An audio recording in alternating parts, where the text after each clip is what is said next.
بسم اللہ الرحمن الرحیم۔ شروع اللہ کے نام سے جو بڑا مہربان اور نہایت رحم والا ہے۔ ایک دفعہ کا ذکر ہے کہ سامان سے لدا ہوا ایک بحری جہاز محو سفر تھا کہ تیز ہواؤں کی وجہ سے وہ الٹنے لگا۔ قریب تھا کہ جہاز ڈوب جاتا۔ اس میں موجود تاجروں نے کہا کہ بوجھ ہلکا کرنے کے لیے کچھ سامان سمندر برد کرتے ہیں۔ تاجروں نے مشورہ کر کے طے کیا کہ سب سے زیادہ سامان جس کا ہوگا وہی پھینک دیں گے۔ جہاز کا زیادہ تر لوڈ ایک ہی تاجر کا تھا۔ اس نے اعتراض کیا کہ صرف میرا سامان کیوں؟ سب کے مال میں سے تھوڑا تھوڑا پھینک دیتے ہیں۔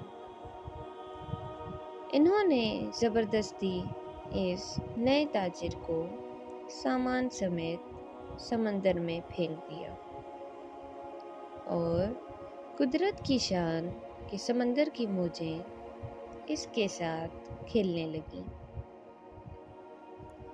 اسے اپنی ہلاکت کا یقین ہو گیا۔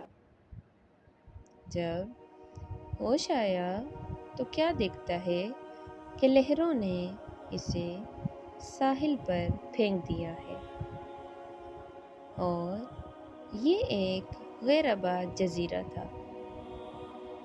جان بچنے پر اس نے رب کا شکر ادا کیا اور اپنی سانسیں بحال کیں۔ وہاں پڑی لکڑیوں کو جمع کر کے سر چھپانے کے لیے ایک جھونپڑی سی بنائی۔ اگلے روز اسے کچھ خرگوش بھی نظر آئے۔ ان کا شکار کر کے گزر بسر کرتا رہا۔ ایک دن ایسا ہوا کہ وہ کھانا پکا رہا تھا کہ اس کی جھونپڑی کو آگ لگ گئی۔ اس نے بہت کوشش کی مگر آگ پر قابو نہ پا سکا۔ پھر اس نے زور سے پکارنا شروع کر دیا کہ تو نے مجھے سمندر میں پھینک دیا، میرا سارا سامان غرق ہو گیا۔ اب یہی جھونپڑی تھی میری کل کائنات، اسے بھی جلا کر راکھ کر دیا۔ اب میں کیا کروں؟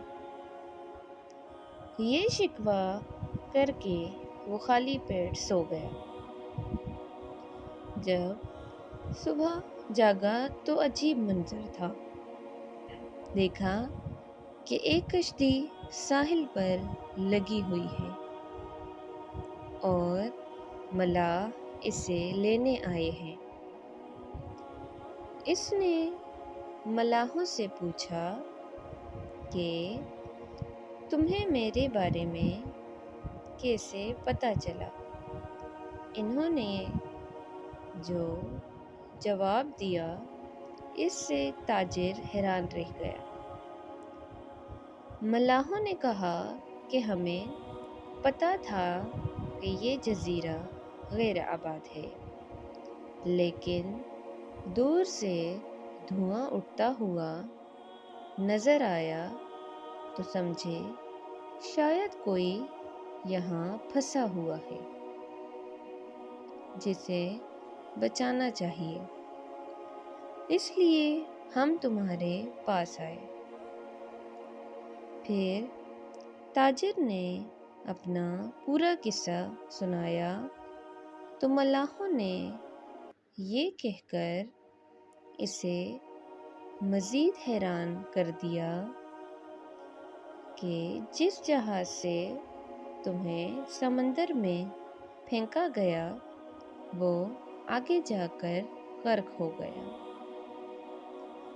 یہ سن کر تاجر سجدے میں گر گیا اور رب کا شکر ادا کرنے لگا اور کہا کہ پاک ہے وہ ذات جس نے مجھے بچانے کے لیے تاجروں کے ہاتھوں سمندر میں پھینکوایا۔ اپنے بندوں کے بارے میں وہی زیادہ جاننے والا ہے۔ سبحان اللہ، سبحان اللہ۔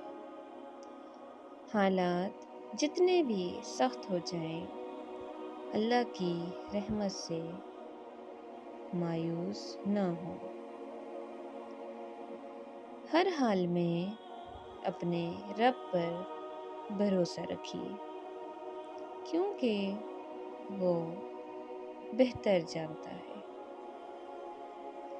فَبِأَيِّ آلَاءِ رَبِّكُمَا تُكَذِّبَانِ